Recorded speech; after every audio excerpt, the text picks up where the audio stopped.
Hi there, welcome to the Mountain of God. My name is Camille. Today is 5th of May 2021, not April that I said yesterday. And welcome to video number 14th. Today, as I mentioned yesterday, I want to go towards talking more about Satan or Lucifer or the devil, but not really talking about him, although we will. But I want to look at this whole thing that we found ourselves in and kind of explain the much broader context of what Christianity is and what really walking with God will mean to you and me, especially if you were called to get to adult level and to be called to do something, especially in the time that we're living in right now. Because without that, there's nothing for us to do. And I'll explain why. So let's start with the basics. Let's start to see why and who is the enemy that we're going against, and what is the context of this conflict in between us. So first thing that I want you to understand, that everything that connects to Christianity itself, especially walking with God, meaning being so close that He can share with you things which are unknown, things which are hidden, that He can really teach you to understand what does it mean to be His child, and then take you towards calling, because that's the end goal. I told you at the beginning that you have to understand that it's going to go kind of above our heads. Because the first thing which we said, or one of the first things, is that God is a spirit. So you try to get in touch with the spirit and become child of this entity which is, interdimensional, and however we try to explain it.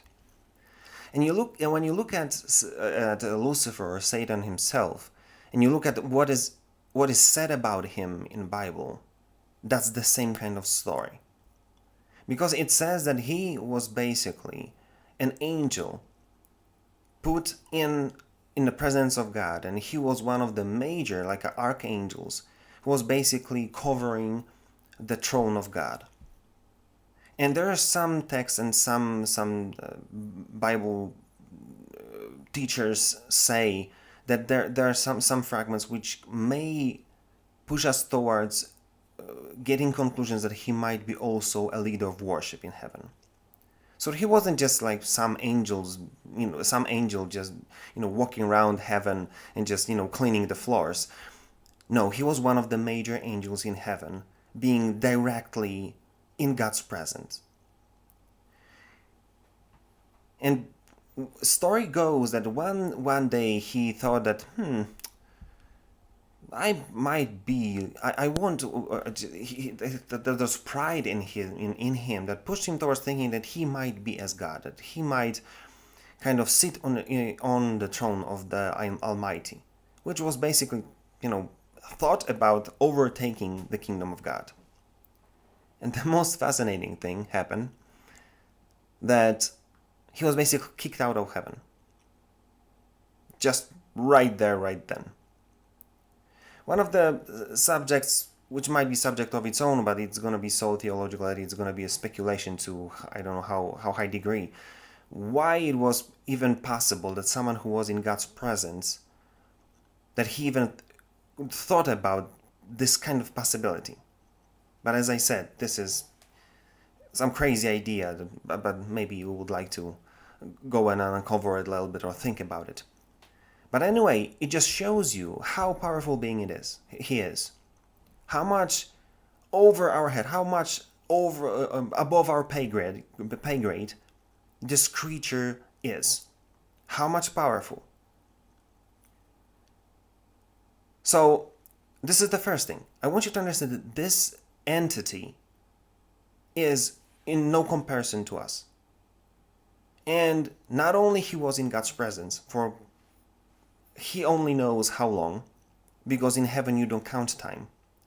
Second thing that you want to understand, that he was there at least in my opinion, before when the story of Adam and Eve started. Because when you see Adam and Eve in the Garden of Eden, he is already there as a deceiver. So it means that the whole story about him falling away and being kicked out of heaven was before Adam and Eve. So if we believe that one day is like 1,000 years and 1,000 years is like one day for God, and if we believe this narrative that humans are here, at least our cycle of being of humans, we are here for 6,000 years, which doesn't really matter, from our standpoint of this conversation. This angel, who spent unknown amount of time covering God's throne, being one of the top angels in heaven, having at least 6,000 years observing people and seeing and having wisdom and understanding beyond ours, this creature now fought war against us. Three-dimensional people. I hope you see that there's not much to compare. Second thing, which is important as well, and even makes this whole situation even worse, I want you to understand that whenever God is saying something, you know that he knows what he's talking about, right? That's kind of obvious. Have you ever thought about what he said about Satan himself? He said that this entity is a liar and that he is father of lies. So it's not only above our pay grade, not only had experience with being in presence of God for X amount of time, not only being interdimensional entity above us, you don't even know what does it even really mean.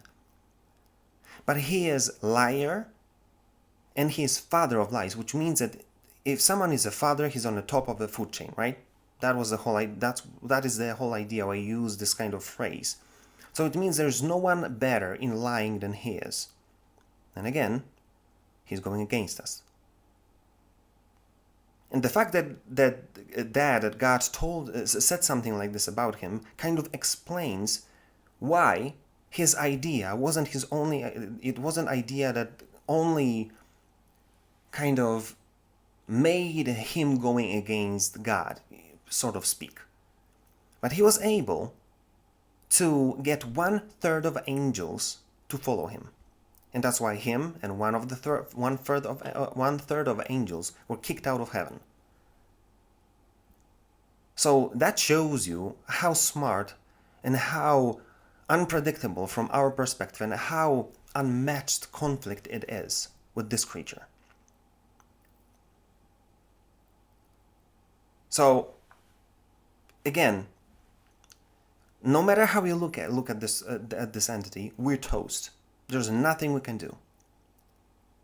But point number 3, I want to kind of show you the broader context, at least from what I feel. And again, that might be my conjecture, but read your Bible, pray and fast for you to understand what do you need to understand from this, because we're gonna need it, because the conflict is unavoidable. And one of the stories that kind of pushed me towards thinking about this third point is in Job. If you look at this story and what it portrays, it shows you very important things. One, it shows you that whatever Satan wants to do, or whatever he wants to do against us, against human, he will have to go to Father and ask him for permission. That's why he's called accuser of brethren, because every time he goes and try to accuse and take things and put against us in before judgment seat of God. And second thing, which kind of is in parallel to this, when you look at occult and magic in all of sorts, you will see that everything that goes against human will have to be said and will have to be agreed upon. Meaning you have to have some doorway for the Satan and his devils to go against you. That's why, when you look on the story told in the Bible and exactly what happens until today, we will, as a human race, will have to agree to give him permission to do something against us. So he'll have to get permission from God to go directly against us, or he will have to get permission from us to do something. It's like you have to, it's like today, he will not be able to, I don't know, to put us in a position where you won't be able to buy or sell if we don't agree to it. And that's why everything which is done against the world right now, it's a covert thing. Everything is built on a lie. And if you see that something's done based on a lie or not telling you the truth, it means that that's his tactic. So that's why I was always kind of fascinated that it's shown straight to our face. That every intelligence, counterintelligence, every politics, most of the business on a high tier, everything is done behind closed doors. Why? Because it's based on a lie. They never tell you the truth. Why? Because if you know the truth, we would not agree to it. That's why from the beginning, when you see the Tower of Babel, everything,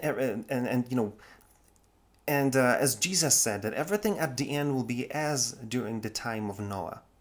Which means a lot of things, and there's one story of the Nephilim, and fallen angels, having offsprings with human women, and then giants and all of that, this stuff.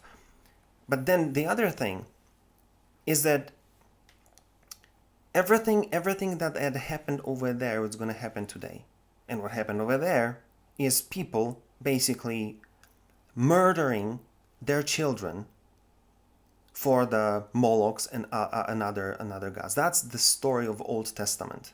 Complete darkness. That's why when you look at today and just basically doing the comparison, now you understand that if you really look behind the veil, behind the closed doors, you will see darkness which is hard to comprehend, hard to understand. And I'll tell you just one simple story that I had, conversations with one of my friends. He's a dear friend of mine, and he is atheist. And we had conversations about God for hours. And he couldn't understand why I don't understand his point of view, and I couldn't understand why he doesn't understand my point of view. And then one simple discussion kind of pushed me to understand what is the problem. We talked about, I don't understand, I don't remember, I think it was 2008 financial crisis.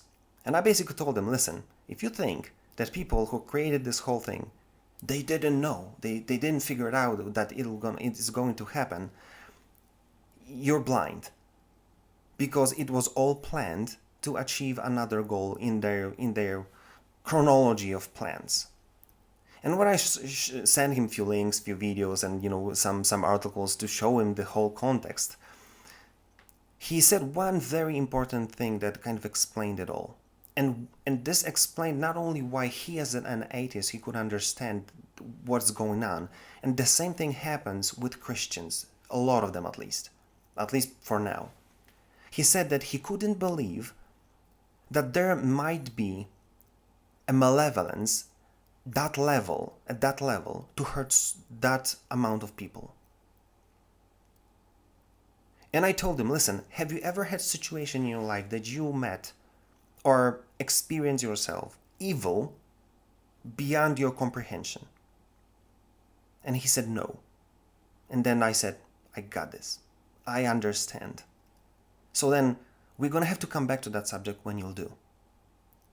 Because anyone who went through Holocaust, everyone who went through some ritual abuse, anyone who went and seen how occult works, they know that the evil is real, they know that the darkness is real, and that's why it's hard to comprehend it when you never experience it, because it's unreal.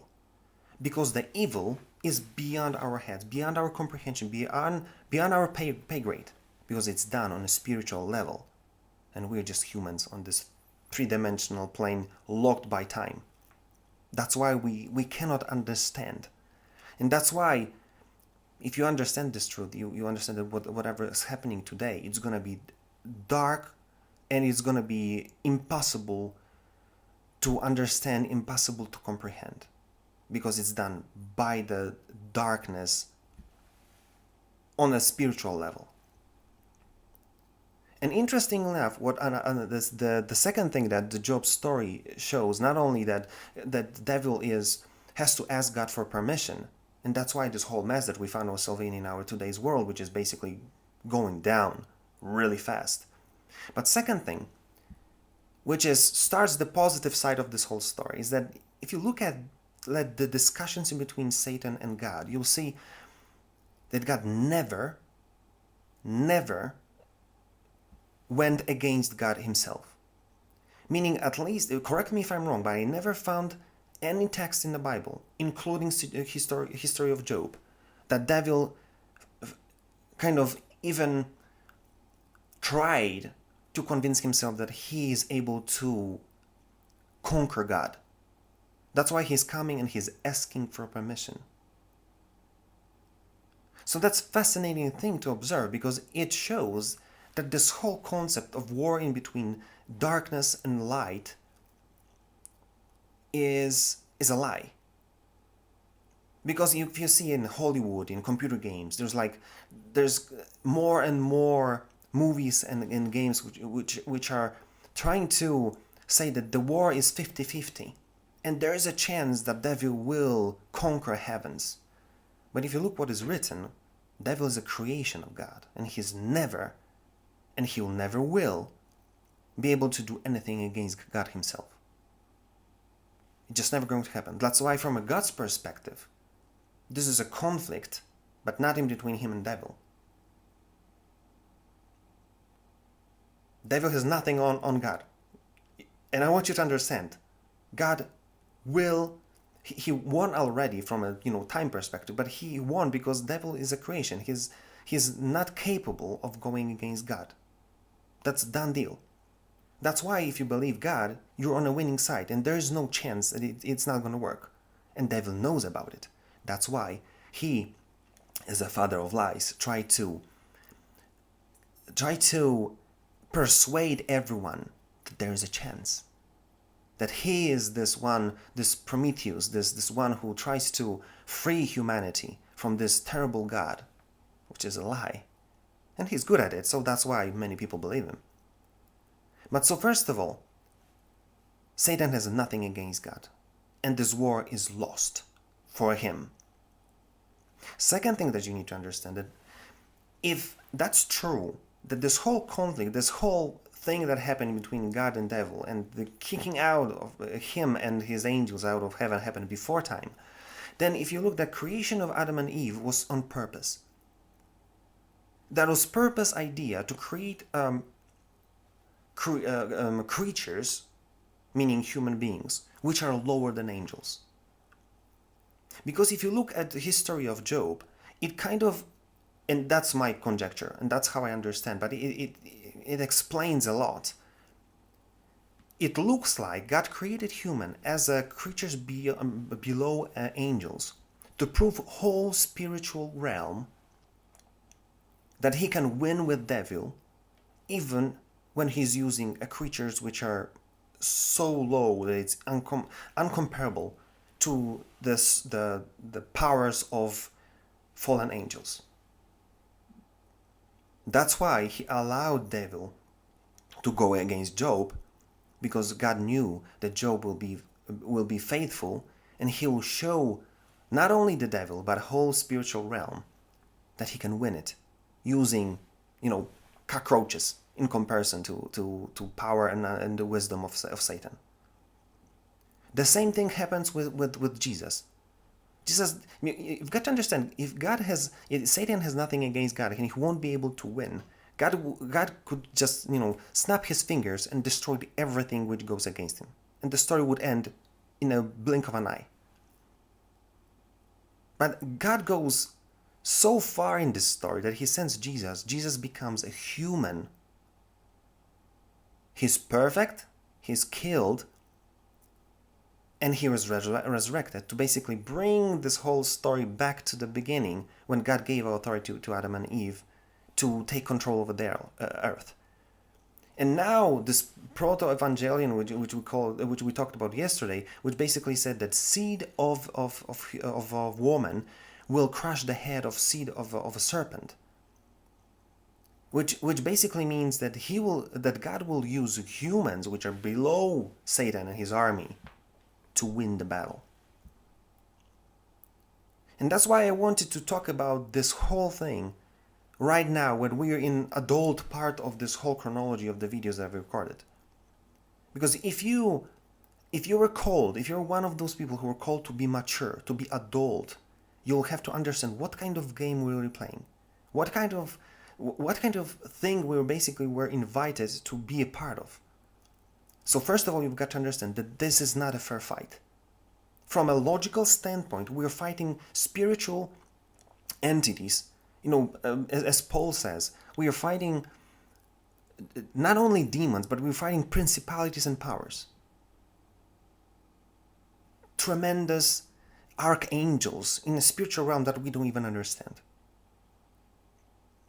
And that's why if you've been called to be adult, and if you have a calling upon yourself to be a part of the war, which is not even our war, which we're just like bystander, or we're just like a collateral damage, that God will use to show everyone, as Jesus showed by his resurrection, that he went to Sheol to kind of show everyone in there that he won. Now he's going to use us at the end of the time and end of time to prove whole spiritual realm that he'll win, even though he's using much lower tier beings. And the one thing that you'll need to take out of it, this whole picture, is that if you want to be a part of it, and if you want to win, you have to be so close to the Father that he'll have to feel his heat. The only thing that will protect you from dying in this conflict is being under his protection, under his authority that he gave to us. Because the moment you'll just, stick out your finger, you're going to get hurt. And I had very interesting saying, someone said, the devil is a creature who knows that he was judged. His sentencing was already established, meaning that he was convicted.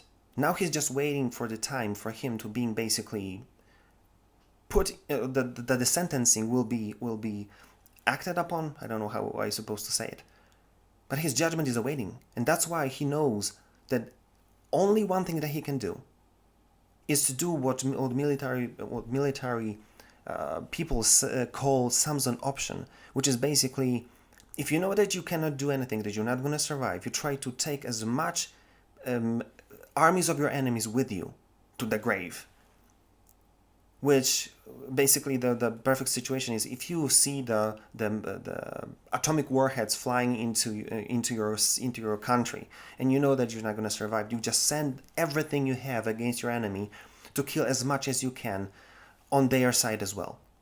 And that's why it's called Samson option, because if you know the story of Samson, he basically did that at the end, that he basically killed himself, but as well he killed like 5,000 people.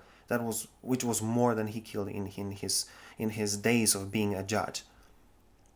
And that's what Satan does. He cannot do anything against God. The war is done. Sentencing, he's just waiting for his sentencing. He was convicted. So what he can do, he can try to take as much people and as much kids of God that he loved so much that he killed his own son for us to save us and protect us. And he wants to take as much and the devil wants to take as much of us as he can, just as a Samson option, I guess. That's why the war is not in between him and God. The war is because Satan has this anger against God. He's fighting us. And God said, cool, I'm going to use this small little creatures to show you and everyone in a spiritual realm that I can win. Because I'm going to give him my love, I'm going to give him my authority. And that's why he says that the gates of hell will not persevere against church, or whatever is said. You know what I'm saying? So listen, this is what I want you to take from this video. If you look at the story the Bible says about what are we being invited to be a part of, it's not a fair fight. Never was, never will be. It's not a war against devil against God, because there's war is won. He has never and will never be someone who will be able to do something against God.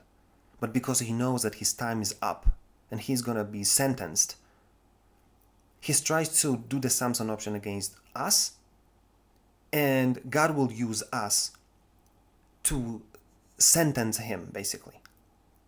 That will prove God's power and God's ability to win, even with just using creatures from completely lower tier than Satan is. And as I said, if you've been called to be an adult, if you've been called to be a part of this world, to play any role in this spiritual battle, this spiritual chess match, you've got to understand what is this thing is all about. And you've got to understand that you will not be able to do anything by yourself. The only way you'll be able to survive and kind of fulfill your calling is by being so close to God that he'll be able to lead you, basically. That's why, as I said at the beginning, the Sunday Christianity, when we go to sing songs, clap hands, and say hallelujah, and just have an hour with listening to what somebody has to say, has nothing to do with the conflict, the spiritual battle that we've been called to be a part of, especially now when we are at the end of days. So I want you to understand it and understand the severity. What does it really mean for you, your personal life, your level of relationship, your level of contact that you have to have with your Father, your level of sanctity, and your level of common sense and understanding, if you want to be at least part of this whole story. So that's why think about it and do something about it. Because the thing that we've been called to be a part of is completely above our pay grade. But we will win, and we will get to the point, as Bible says, to be upgraded to even judge the angels and fulfill our calling.